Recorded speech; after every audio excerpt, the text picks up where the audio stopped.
And we are live. Hello. There we go. Now we're live. Got a double live. Hi there, ast111x on the edX plus ASU Global Freshman Academy course. This is our second YouTube Live event where we have Teresa and Bill. And so I'm Frank. I'm the instructor. I'm a professor at ASU. Research-wise, I like stars. I particularly like stars that go boom in the dark night sky. And that's a little bit about what I do. And then we got Teresa. Hi, everyone. My name is Teresa. I'm a grad student at ASU. I like to study faraway galaxies, in particular using really large telescopes here in Arizona. And I'm Bill Wolf. I'm a postdoctoral researcher at ASU. I also like stars. I tend to focus on smaller stars known as white dwarf, but I also prefer them to explode. So Frank and I do a lot of talking about that. Yeah, things that go boom. Mm-hmm. Okay, let's see. We have a couple of questions on the discussion board. So we'll take a couple of those just to lay out the agenda. And then you notice Teresa was live somewhere. So she's gonna do a little live tour of where we are at ASU. Then we'll come back to the board, pick up a question, and then Bill will take over and we'll see where we are on time, and you may finish it off. So let's go ahead and start. First question up is from Zork99. I would be interested in hearing what are your favorite astronomy-related books of the teaching staff, and we'll broaden that out a little bit. There's a thread on the discussion board about favorite movies, and so we can cover any of the arts and sciences of books or movies. So how about Teresa? What are some of your favorite astronomy books and or movies that you didn't cover? Yeah. Well, if you want to go for more pure science-ish, one of my first books I ever had was Stephen Hawking's A Brief History of Time. So if you want to learn some stuff about more challenging physics in a context you can understand, that's a good book. But for science, for like more science fiction, I have to suggest books like The Martian, which also has a fantastic movie that goes along with that, or the Expanse series, which also has a TV show, which is also very good.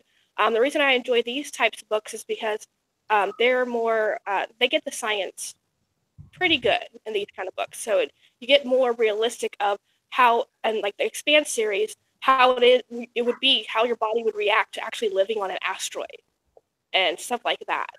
So I really enjoy things that are more scientifically accurate when I'm reading. Cool. Bill? I'm not quite as much of a purist. In terms of the books, I remember as a kid, I really loved this book. I think I was trying to find it if it exists anymore. I don't think it does. It was just called The Solar System. It was mostly just beautiful pictures from the Voyager missions of all the planets going through. And I think that sort of helped inspire me as a kid to get into astronomy. And I had some other sort of informational textbooks. A little bit of a nerdy child. And then I also really like, and we were joking earlier about textbooks, but I do really like the kind of old, and I don't even know if it's in print anymore, textbook, The Physical Universe by Frank Hsu, which was sort of it's like an intro level astronomy textbook, but it's written in a very engaging and interesting way. And it's sort of a great first approach to a lot of topics in astronomy. I really enjoy it. It doesn't feel so much like a textbook, but it does cover a lot of things. A little bit out of date probably now. That I wish they would come up with another edition, but that's what we're stuck with for now. And for movies, I think I'm a little alone in the astronomy world that I really did enjoy Christopher Nolan's Interstellar. There's some cheesy bits in it, and if you want to be really nitpicky, there's some bad physics occasionally, but there's also some things they really got right, and some really interesting ideas. And if you're really into planetary science. There's sort of this idea of like, what would different worlds possibly look like? They spend a lot of time trying to visualize what a black hole would actually look like when you're going near it. And then there's some other kind of crazy things, but I'm willing to sort of look the other way because it was just such a delightful movie. And I also really enjoyed Contact, another one that, you know, sort of stretches the imagination, but I don't know, a little more of a heartwarming film with sort of a sci-fi edge to it. And I'll talk a little bit more about it later. Cool. Books. Yeah, I enjoyed reading the book Contact, and then seeing the movie, and they are quite different actually. So if you get a chance to read Contact, you should do so. It's a little bit different story than what comes out in the Hollywood version, although I do like the Hollywood version as well. But I did enjoy that one when it came out. I'm a little bit of a Carl Sagan fan, so I like some of his, like The Demon Haunted World. I thought was a good read. Dragons of Eden was a fun read. Let's see, what else? Movies. I did like Apollo 13. That was a good one. And a little on the far outish side, I did like the movie Brazil. Anyone who's ever seen that one? That one's a little out there. So those were two that I enjoyed. Yeah, and I think at this point, I think everybody participating here has some nerdy qualifications, or they wouldn't be where they're at. So, the other book I like to read, that I got a lot out of when I read it, was Steven Weinberg's The First 3 Minutes. I think it's a very engaging, more physicky kind of level on the Big Bang and the first 3 minutes. Another great read, which I really enjoyed, going at the other end of the universe rather than the beginning, at the end, was Greg Laughlin and Fred Adams' The 5 Ages of the Universe. So you take the physics and chemistry that you know, and you project it forward as far as time will go. And sort of, if you like, it's sort of the last 3 minutes. Although it's much longer than 3 minutes, but it's an interesting look at the far future with the physics that we know, right? What happens? So, for example, eventually there will be no more stars because all the gas will have been used up. And then what does this universe look like? And how does the universe evolve from there? And that's one of the ages. So yeah, that's some of the books that I've read and some of the movies that I liked. Let's see, we have another question on the discussion board. Where it is. I'm getting there. Let's see, this is from Kaylee Veal. Would you say more about the changing polarity of Earth's magnetic field, and what would we expect at the very moment of conversion of the poles? The north magnetic pole becoming south and south-north. What is the reason, and how long would be the only process of changing the poles? What would happen with life on Earth? Some animals use current magnetic fields as their orientation. So let's take that. Yeah, so magnetic fields, pole reversals on the Earth have happened many times in the past. The most recent one was about 700,000 years ago. And the record in the rocks, because rocks have iron in it, and those iron act like little magnets. And so when fresh rock comes out and it gets oriented in the magnetic field and then it becomes a rock, that record is frozen in the rocks. And so the last one happened about 700,000 years ago. On average, it flips about every 400,000 years. And these are, sort of gross round numbers. And then each reversal, when it happens, is relatively short, takes about 10,000 years to complete. So it's not an instantaneous bang. Although in geological time, it happens fairly quickly at 10,000 years. So about 10,000 years to do it, about roughly 400,000 years between them, and the last one was about 700,000 years, so we're a little bit over the due. But it does appear to be changing. For example, over the past century, where you can make measurements, most places on Earth have seen about a 10% decrease in the magnetic field.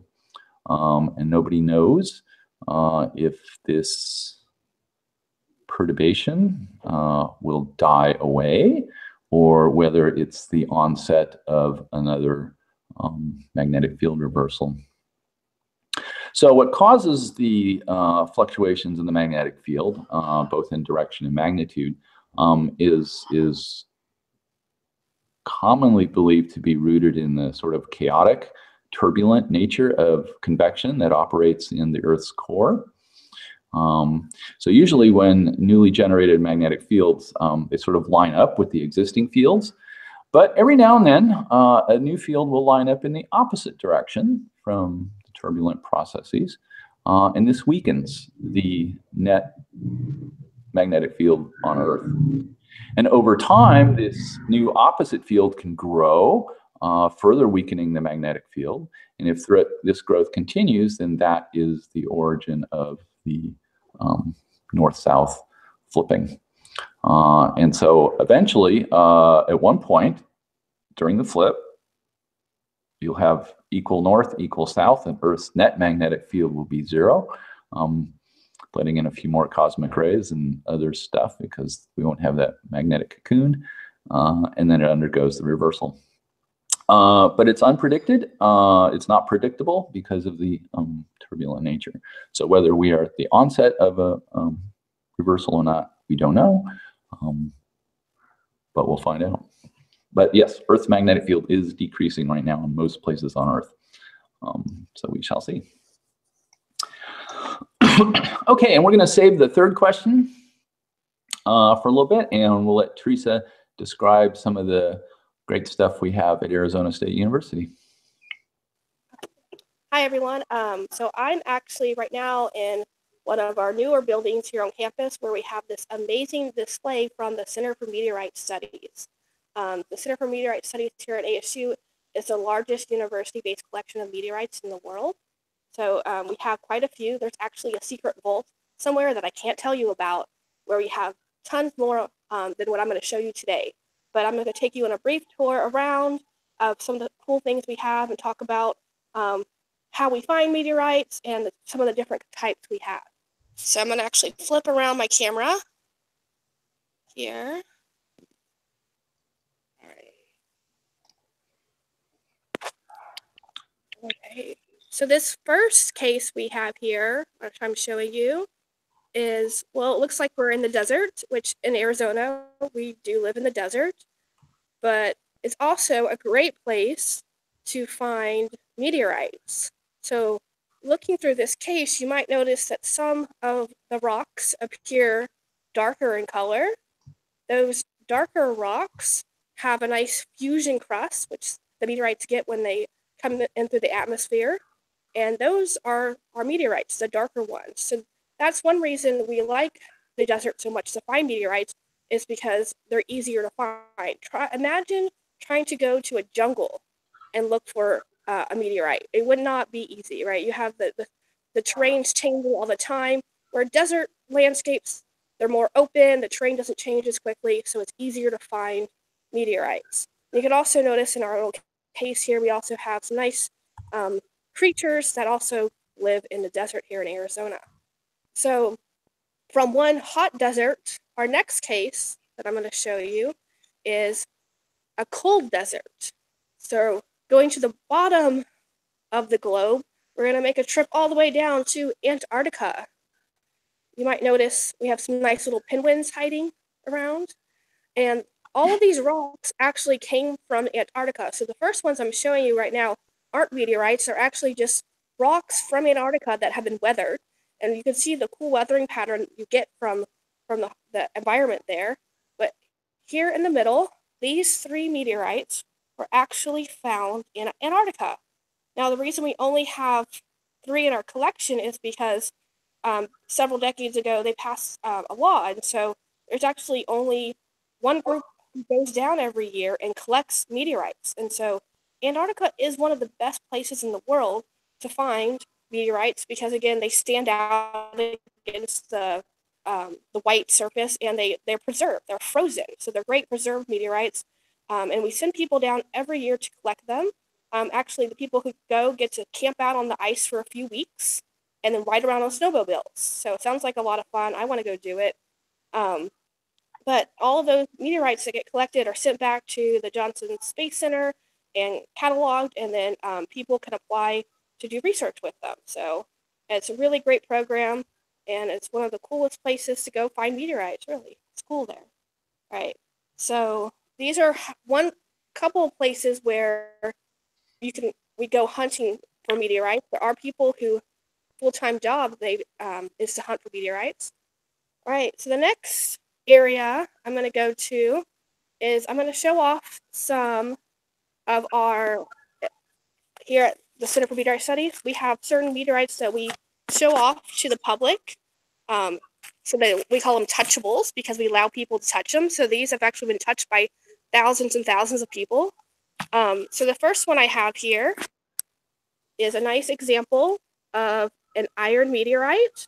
So it didn't fall this way, right? It looks kind of, I guess this one has been sliced. And what's happened here, this iron nickel meteorite here is they slice it open and then they use acid on it. They polish it and use acid on it. And you get out this hopefully you can kind of tell, this cool pattern. It's called a Wittgenstein pattern. And it has to do with this very slow cooling process of the core. So what I'm holding here is probably a remnant core of some asteroid, because that's where you get this basically pure, mostly pure iron nickel mixture here. The next one I'm going to show here, this one, see the lighting, it's okay, is a stony iron. Its name is Plainview. So meteorites are named after where they're found. So if you find a certain meteorite, it could be named after a creek nearby, a mountain range, a canyon. So there's all kinds. So this one's called Plainview because it was found near Plainview, Texas. And this one has some nice, which I don't know if it's going to come up on the camera, specks of metallic. So this one's a mixture of stone and metal. The first one I showed you was more pure metal, and this one's called a stony iron because it's a mixture. Very creative names, always in astronomy, stony iron. Okay, the last one I'm going to show you is one of my favorites. Its name is Allende. Right? It was this one is very different from the last two. It's called a carbonaceous chondrite. And why it's called a carbonaceous? It's has very little metals in it. So the first two were a lot heavier because they had a lot more iron. And then this one is super light. I wish you could feel it. I would usually hand it to you. One way to think about it is if you have like an empty cup, then you fill it up with sand or something heavy, and then you fill and pick up that cup. So this one's super light because it's like its name. It also has a nice fusion crust that you can see here. So Allende is a very important fall. It happened in the 60s, shortly before the lunar return samples were taken. So they actually used some of the techniques that they were going to use on the lunar rocks that they brought back. They tested that using Allende because it was a big fall.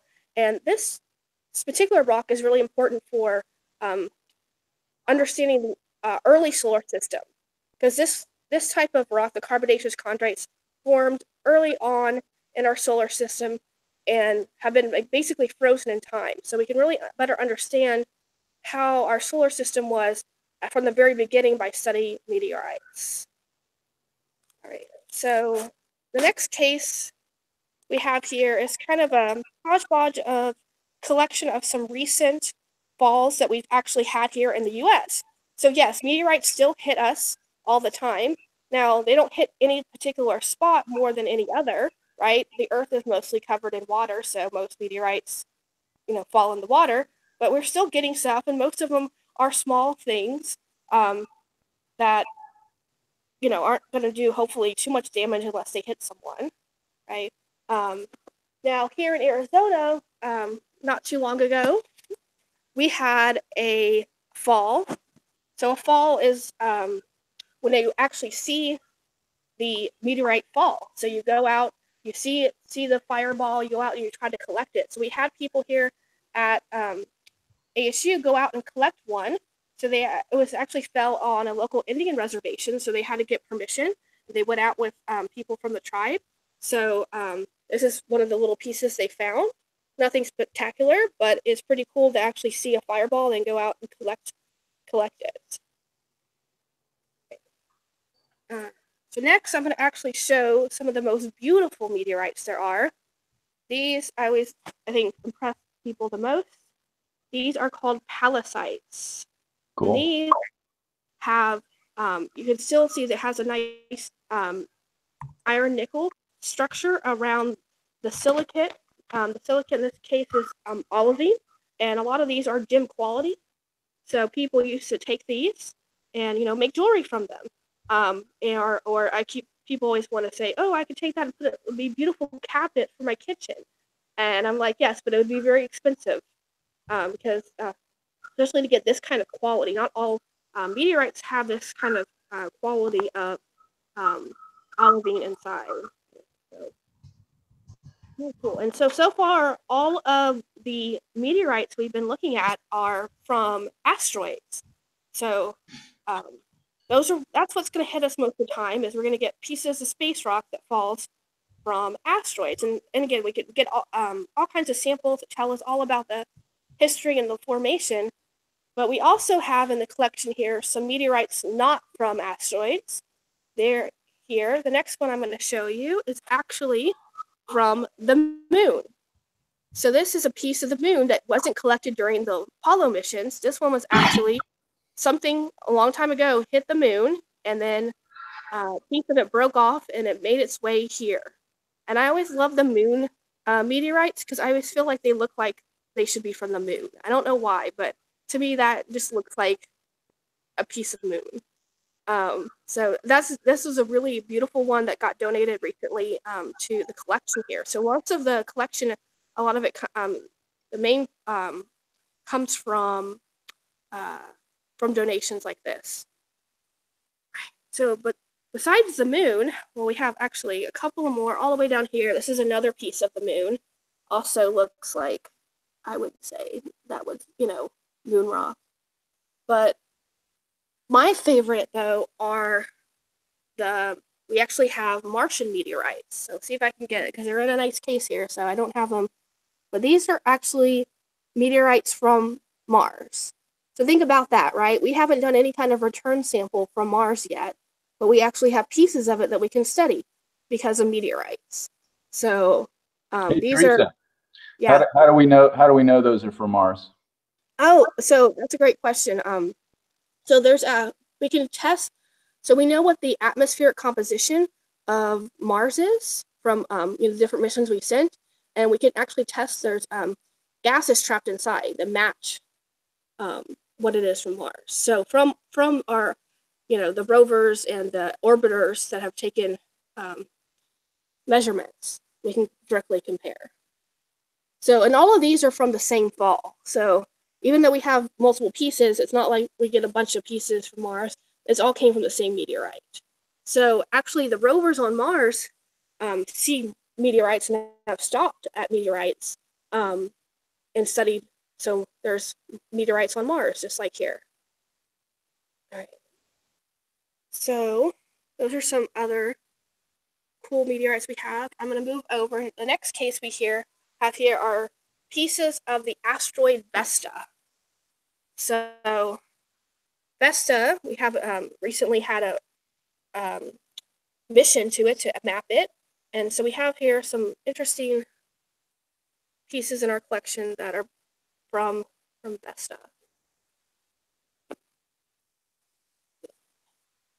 I'm going to move on now. Oh, I'll show this one real quick. This one has again, it has that Wittgenstein pattern. So this is a iron meteorite, and it's right. You can't. I mean, it's glued down here, but this is super heavy. You can't just come and pick this up. But they did is they slice it open and they etched it with acid to get this nice pattern to come out. So it's a big ball of iron. Hey, Teresa, I've got a question. I had a maintenance guy come to my apartment a few months ago, and he found out that I worked at the School of Earth and Space Exploration. And then he's like, "Oh, hey, I've actually got this weird rock." I'm like, "Okay, I can't help you with that." But I was actually wondering, if someone does bring in a rock, how do you conclusively determine, like, yep, this is from outer space? Oh, so that's really tough. So we have a couple people here who can do that usually. To really do conclusive stuff, they have to do tests, but they can do a preliminary look at it, and usually the Center for Meteorite Studies doesn't take calls anymore for people to send in samples. They did a long time ago, but it became too much. Yeah, I think he found that out. Yeah, it's hard. Yeah, so I think there is a couple places still that you can send stuff in. I forget where. Here we actually do 2 events a year where we actually allow people to come in and bring, and we'll tell them.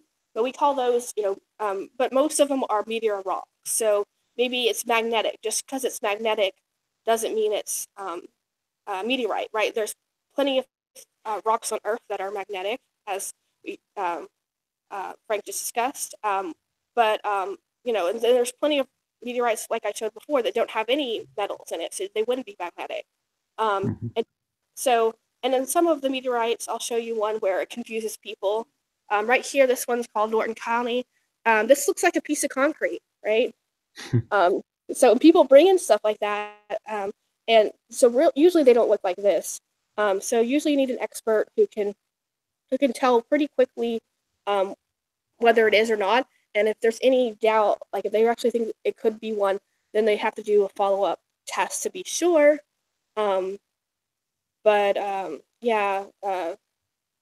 think the people who've been doing this for years have said I could count on one hand how many have actually been real meteorites out of the thousands of people that have come through. So not very often that people actually find. It's not as easy as you think to find meteorites. That's why there's people who make a whole living off of going around and finding them and then selling them. And then, of course, people always ask, how much is a meteorite worth? Well, that can vary a lot depending on the type, the rarity, and all kinds of other stuff. Like the pallasites, the good quality ones, will sell for a lot just because they're so beautiful and not super common. Now I'm just showing you around some more of the gallery. This is just, I keep showing different meteorites, but this is just a small part of the thousands of meteorites that are here in the collection. These are some more pieces of the Allende you can see here, which are great for understanding our early solar system. We actually use there's actually in these Allendes pieces of like pre-solar nebula. So we believe there's particles from before the sun formed trapped inside these that people measure properties of. So super cool. Just a couple more cases here. The next one is, you might just think this is a box full of rocks. And this it's gone down since the last time I've seen it. It is basically a box full of meteorite rocks. So they're all called NWAs, which stand for Northwest Africa. And, like I said before, deserts are great to look for meteorites, and then they're named after where they're found. But the thing with Northwest Africa is they keep finding so many of them, they don't have individual names. So they're usually just get a catalog number, NWA, and some number, because they don't know exactly where they found them in Northwest Africa. People go out and collect them and then bring them and sell them. So NWA, a big collection that's just been sitting here. The curator got this big haul one time and just set it out here because he didn't want to deal with it right away. So, okay, the last thing I'm going to show here is actually not a meteorite. So if we look around, you might see, I think these look kind of weird, these black pieces of rock. These are actually we call tectites. And this is earth rock that's been changed by the impact. So whenever the impact happened, pieces of the earth fly up, they cool really quickly into these odd shapes and fall back down. So we have different size ones.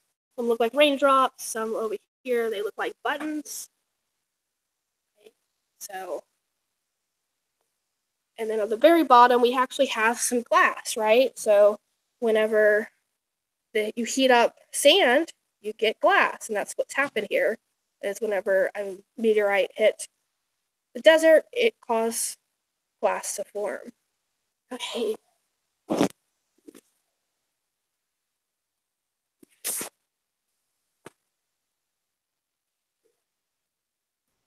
All right, so hopefully you enjoyed the tour here of the collection. I will send it back to Frank. Cool. Thank you, Teresa. Yeah, I did a quickie look, and meteorites can sell from anywhere. They usually sold by the gram, and they range from 50 cents a gram. So, for example, that collection of rocks from the deserts of Africa that were basically collected by nomads, those are of the 50-cent per gram varietal. And they go up from there, with the top dollar price being several $1,000s per gram for a lunar or Mars sample. So yeah, there's quite a price range, several orders of magnitude, and sold in grams. So you can imagine, if you find a chunk, since it's sold by gram, right? If you pick up a 100-pound meteorite chunk that's worth something, that's quite a bit of money right there. So yeah, it can be a lucrative business if you want to get into it. And there are professional meteorite hunters. That's how they triangulate where it came down, and they get permissions, and they go hunting. And, it's quite an adventure. Okay, let's see. We have a question on the discussion board. Let me pull that up. And this is from Demetrius Vitria. Hey there, I have a hypothetical question. Let's say we are 100% sure, for any reason, that there is life in an exoplanet relatively close to our solar system, so about 4 light years away. It could be Proxima Centauri's planet. What would be our next move as humanity? Maybe send messages? What would we send in these messages? Anything else? I think Bill is ready for this question, so I'll let Bill take it over. So I will set aside the question of whether or not it's a good idea to try and contact aliens that exist. There's plenty of other people who have thought about that in the past. I'm just going to assume that you think it's a good idea to contact the aliens. And we actually have already tried to do a couple of these things. They're a little more of a cute demonstration than a real legitimate way to try and reach out. But there's some really interesting thinking that went into how you would try and communicate with another intelligent species. So I've just got some slides put together here. I'm going to try and share my screen here. Let's see here. I want that. And let me see if I can, whoops. Let's go back to the top. All right, is that showing? Can you see this? Yes. Okay. Very well. So you wanted to contact aliens. I stayed away from the ancient aliens dude for a meme here. But so the first thing I think of, which we already mentioned, was Contact. In that movie, they are contacted by aliens. And it's always sort of fun to make fun of the idea that in that movie, they're at the Arecibo radio telescope. And the idea was that, actually, I believe in this scene, they're actually at the Very Large Array of radio telescopes. And they're listening to the signals come in, which is not really how radio works, but it makes for a good scene in a movie. But in that, the aliens sort of demonstrate that this isn't a random signal by sending a series of prime numbers. They'd send, first 2 pulses, and then they would send 3, and then 5 and 7. It would go up to some large number of prime numbers. And the idea being like, okay, this signals that someone knows something. They understand how math works, and so it must be an intelligent species. And so in that sense, I think Contact was actually onto a good idea. You would want to start with a kind of universal language to establish something you can communicate in, and math ideally should be that universal language. The logic is sort of self-evident. So you use that to establish a baseline, and then you build from there with whatever message you're trying to communicate. In this case, we're sort of just trying to say like, hey, we are humanity. This is what we're about. So I'll talk a little bit about Arecibo. I believe we talked about this in the last live session. Arecibo is, or I should say was, the largest telescope in the world. It's a radio telescope. So normally when people think of a large telescope, they think of, you know, the Keck telescopes or something with a giant mirror. Those are optical telescopes. This is a radio telescope. It's a giant dish. Hey, Bill. Yes? We're stuck on your first slide. Oh, that's clever. There we go. Okay, I guess I'll just use the main presenter view then. Yes, here. So, oh, you missed out on that lovely image. Okay. Yeah. So we're trying to use math to try and communicate with with an extraterrestrial civilization, and so our best tool for doing that would be a giant radio telescope where we can beam a signal, and because we can make these radio telescopes so huge. So Arecibo is enormous, about 1,000 feet wide. I think that's right, 1,000 feet wide. Built in 1961, it was the largest in the world up until just recently, when, what is it, the 500-meter aperture spherical telescope, or FAST, in China was built. So it's I don't know, I think roughly double the size, maybe a little bit less. So even bigger radio telescope, but it's still huge. And so in 1974, some upgrades were made that more or less increased the frequency range by about a factor of 10, I think. So they could send and receive signals at, I think, something like, I want to say 5,000 megahertz. I'm not positive. But so they wanted to have a little bit of a celebration. So their idea was to beam a message out. You could use this either to receive or send messages. And so they're going to send a message out into space. And so on the right here is that message in a very specific form. I'll explain how we get there. The message was developed by a team led by Frank Drake. Frank Drake was a professor at, I think he was at Cornell at the time, I'm not positive, but you may have heard of him. He's thought quite a bit about extraterrestrial life and estimating what the likelihood there would be of finding extraterrestrial life in the galaxy. That's where the famous Drake equation comes from. Carl Sagan also helped with this process, and then there was many others on the team as well that sort of really thought about what you would have to do to try and communicate anything to another alien civilization. So they sent this towards M13. It's a globular cluster of stars that's close in some sense of the word. It's actually 25,000 light years away, but it was close enough where you'd think, you know, the signal would not degrade too much on the way there. And the message is binary. Like, we can't just send a picture. It's, you know, think of it almost like a dial-up modem talking. So you're just sending zeros and ones. And the way they would do that is they had some base frequency that they would be transmitting outwards, and then a 1 would be something about, you know, 10 hertz higher, 10 megahertz higher, and then go back down for 0. So it's just sort of a series of beeps, one of a lower tone and a higher tone, or in this case, a lower frequency, higher frequency of radio emission. So in reality, someone that is receiving this message on the other end is just, if they, you know, translate it to binary, they're just seeing this, and this is actually the first few lines of that picture, just a pile of zeros and ones. And so first question is, how would you even make sense of what we're trying to tell you from this? And there's sort of an interesting thing that the signal had more or less, or not more or less, exactly 1,679 bits, you know, zeros or ones. They basically would change the frequency on some, I think it was like every 10 seconds or something like that, or I can't exactly remember the time. It took about 3 minutes to send. And that number is kind of special, 1,679. It is a semi-prime number in that it's not prime, but its only other factorization is 2 relatively large primes, 23 times 73. So the idea would be an intelligent alien civilization would be able to recognize this. So like, okay, maybe we should put this out in some 23 by 73 arrangement. You can do this in two ways. There's the one on the right. The colors are kind of made up. We just added the colors so we can talk about the different sections of the message, but it has some clear order and organization to it.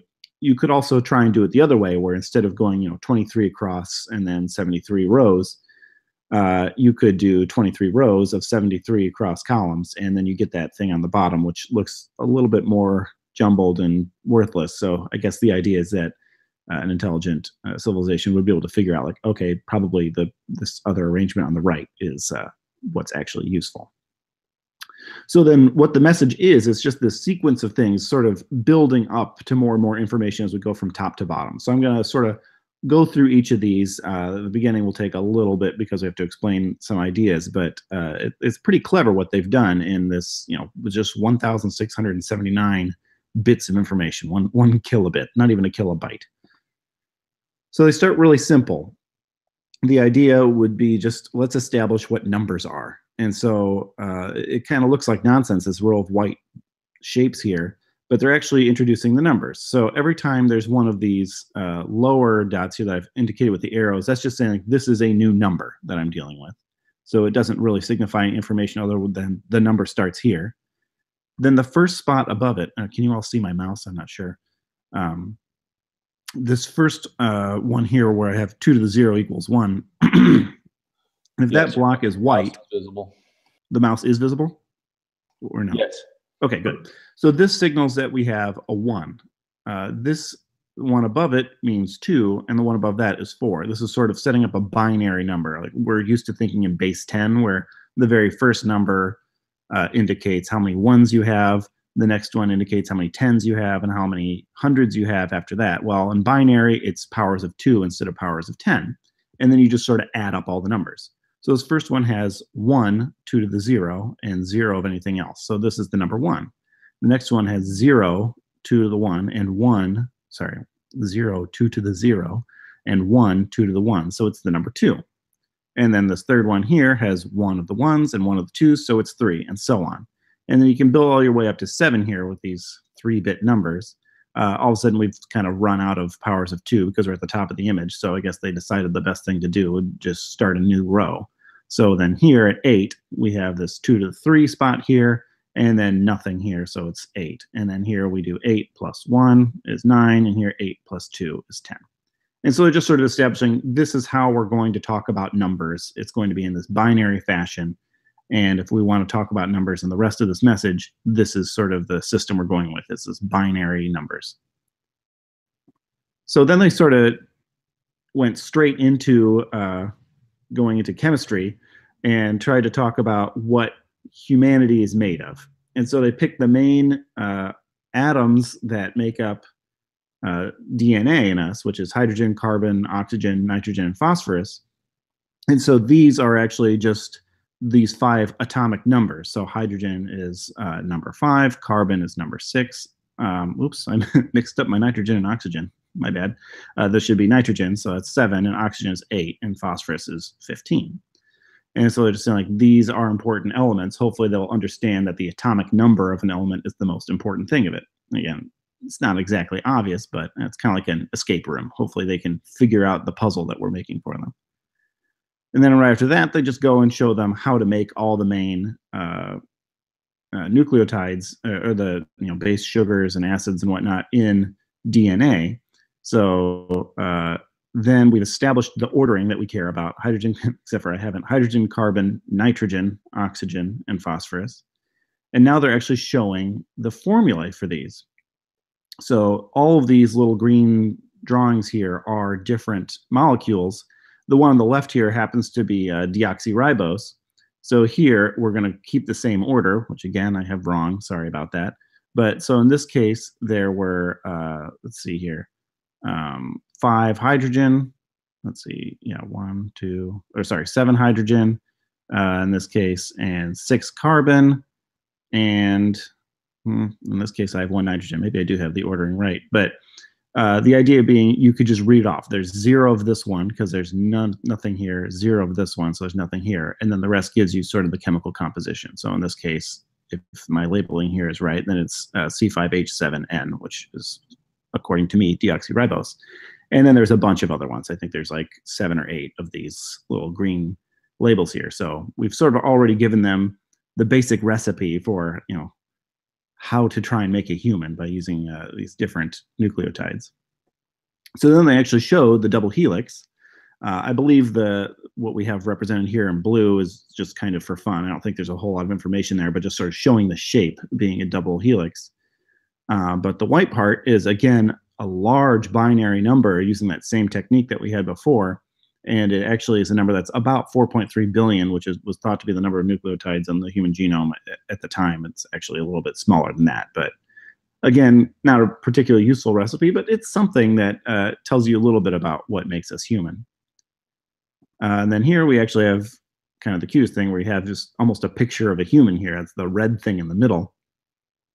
And on the left, they gave the number 14 in binary.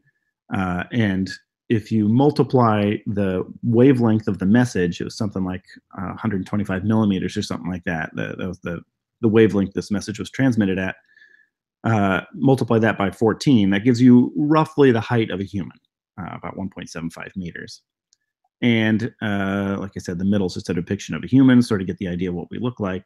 And the right is another giant binary number here where we had to use a bunch of columns to get it big enough, which was the approximate human population at the time the message was sent. Here, this one's a little bit easier to understand, not a whole lot of binary. It was just supposed to be a picture of the solar system. So on the very left, the biggest thing is the sun, then we have Mercury, then we have Venus, and then we have Earth, which is elevated to try and say, like, this is the special one, this is where we live. And then the rest of the planets, and then more dots means roughly bigger and more massive, but it's not really to scale or anything. And then finally at the bottom, because this was a celebration of the Arecibo telescope, they wanted a picture of it. And so the top there, this purple, what we have in purple in this image, is supposed to be the telescope itself with that little M thing making indicating that the dish was a paraboloid shape, because that's roughly what parallel rays do with the parabolic dish. The bottom and the middle, these white dots here, actually give the diameter, again, in units of the wavelength of this message, roughly 306.18 meters. I don't think the blue lines here really indicate anything. At least I couldn't find it out. And that's the bottom of the message. So they told you a little bit about, say we understand numbers. Here's a little bit about humanity, how you could make us in a lab, I guess, if you want, and where to find us, which, maybe that's a good idea, maybe it's not. So yeah, where they beam this to is 25,000 light years away. It's actually got some proper motion. It won't hit the center of that cluster because it will have moved by the time the message gets there. If they're even able to respond back, it'll be in another 50,000 years, or in this case, 50,000 years less 30, because it's or less 40, since it's been like 40 years since this message was sent. So really, this was more of a celebration and a demonstration of the equipment than some sort of real effort to reach out to aliens. But I really like the very clever thought put into how do we transmit the most information with this crude tool. Well, it's not a crude tool, but with just sending zeros and ones in a way that you think someone else would be able to figure it out. It's very clever what they did. Okay, that's enough about the Arecibo message. I'll just talk a little bit about the golden records, which are, I think, a little bit less obvious how aliens would use them, but they're really cool and pretty because, well, it's a golden record. So these were records that were put on the Voyager spacecrafts, which were launched in the 70s to image the solar system. Most of the beautiful pictures of planets that we've seen for a very long time came from the Voyager missions.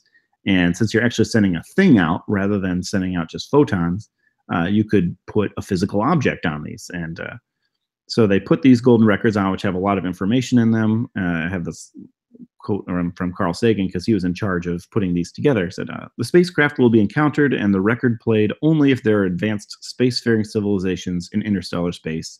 But the launching of this bottle into the cosmic ocean says something very hopeful about life on the planet. That was very sweet. So they basically tried to cram as much information on these records as possible.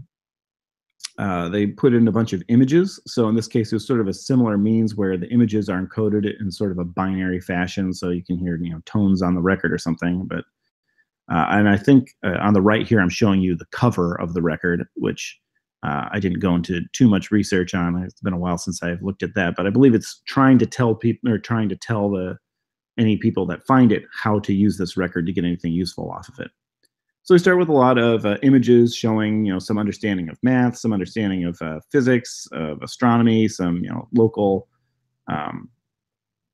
stellar arrangements and things like that, and more physical things that would be universal, sort of like what we saw in the Arecibo message.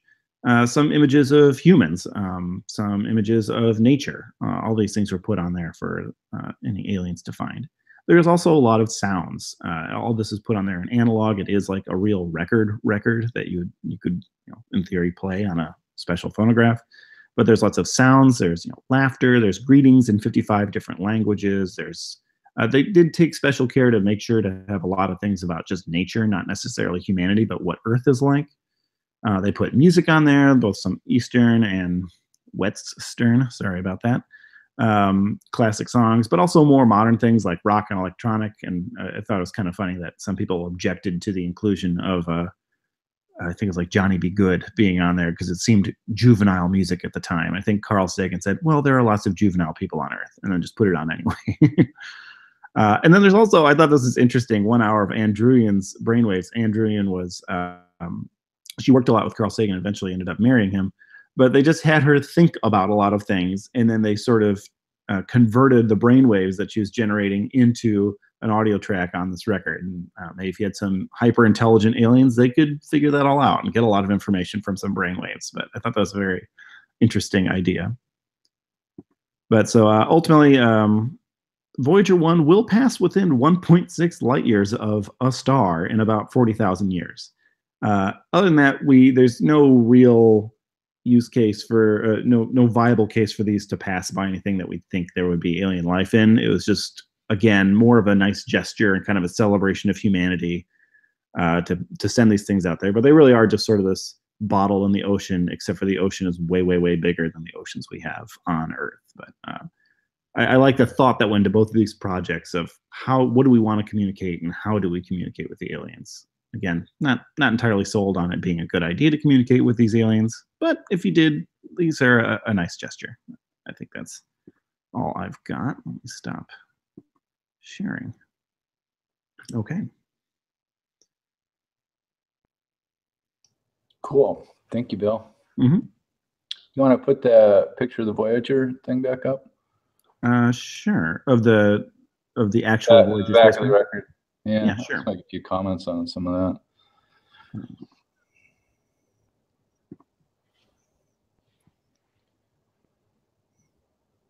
No, the record. Oh, the record? Okay. Or the back of the record. Okay, you get that one. Funny with all the funny symbols on it. All right, there we go. So the thing on the lower right is a hydrogen atom. And that is setting the length scale from the 21 centimeter line. Okay. And then that funny thing with all the lines coming out from the center, that's actually Earth's location from 13 pulsars.